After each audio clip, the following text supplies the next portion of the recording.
nga pala ang iyong teacher step, ang iyong tagapagkwento ngayong araw. Ang lesson natin ngayon ay pasakop sa mga may otoridad. Narinig niyo na ba ang salitang otoridad?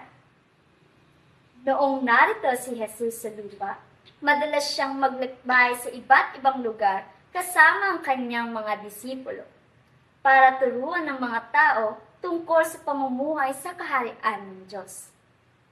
Isang araw, nakarating sila sa bahay ng Capernaum na nasa tabi ng lawa ng Galilea. Nilapitan si Pedro, isa sa mga disipulo ni Jesus, ng mga taga-kolekta ng buwis para sa templo. Tinanong nila siya, "Hindi ba nagbabayad ng buwis ang inyong guro?" "Nagbabayad po siya," sagot ni Pedro. Pinagbabayad kasi ng mga Hudyo ng buwis para sa templo ang bawat lalaking Hudyong 20 taong gulang pataas. Ito ay pagsunod sa kautusan, ibinigay ni Moises at iginagamit para panatiling maayos ang templo. Nang pumasok si Pedro sa bahay na tinutuluyan nila, sinabi ni Jesus, "Nangongolekta ng buwis ang mga hari dito sa lupa, pero kanino galing ang nakokolekta nila? Sa sarili ba nilang anak o sa ibang tao? Ano sa palagay mo?"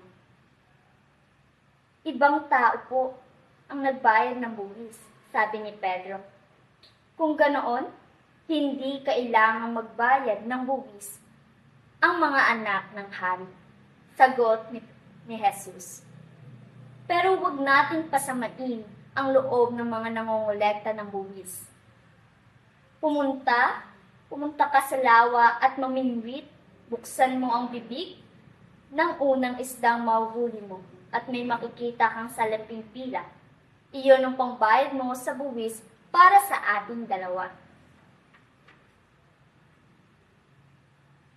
Sa iba namang pagkakataon, naroon si Jesus at ang kanyang mga disipulo sa Jerusalem, ang lungsod na kinakatayuan ng templo. Marami sa mga leader ng mga Hudyo ang ayaw kay Jesus at hindi naniniwalang nagmula siya sa Diyos.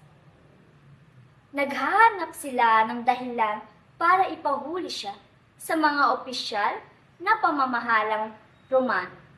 Kaya nagsugo sila ng mga espiya para maglatag ng bitag. "Guro," ang sabi ng mga ito kay Jesus habang nagtuturo siya, "alam namin yung tinuturo niyo ang tama. Kahit ano pa ang sabihin ng iba, sabihin niyo po sa amin, dapat bang magbayad ng buwis sa emperador?" Nang panahon kasing iyon, ang mga Romano ang nagahari sa Israel. Ang mga Romano ay ang dayuhang sumakop sa kanilang bansa at madalas silang malupit. Obligadong magbayad ng mga Hudyo ng buwis sa emperador ng Roma at hindi nila ito gusto. Alam ni Jesus na binibitag lang siya ng mga espiya. Kapag sumagot siya ng oo, tinuturing siyang traidor ng bayan, ng mga nakapaligid. Kapag sumagot siya na hindi, isusumbong siya ng mga espiya sa mga Romano na di umano'y nagtuturo ng rebelde sa gobyerno. Sinabi ni Jesus, "Iabot niyo sa akin ang inyong salaping pila. Ipakita sa kaninong larawan at pangalan ang nakaukit dito?" Tanong niya. "Sa emperador po," sagot nila. "Kung ganun, ibinigay ninyo sa emperador ang para sa emperador at ibinigay ninyo sa Diyos ang para sa Diyos." Nabigo ang mga kaaway ni Jesus na mabitag siya. Namangha sila sa kanyang sagot at nanahimik. At ngayon, punta na tayo sa K-Tanungan at K-Alaman. Ano ang title natin ngayong araw? Comment niyo ang iyong sagot. At muli, ako ang iyong teacher Steph na nagbibigay paalala na alamin at kilalanin kung sino ang tunay na otoridad sa ating buhay. See you!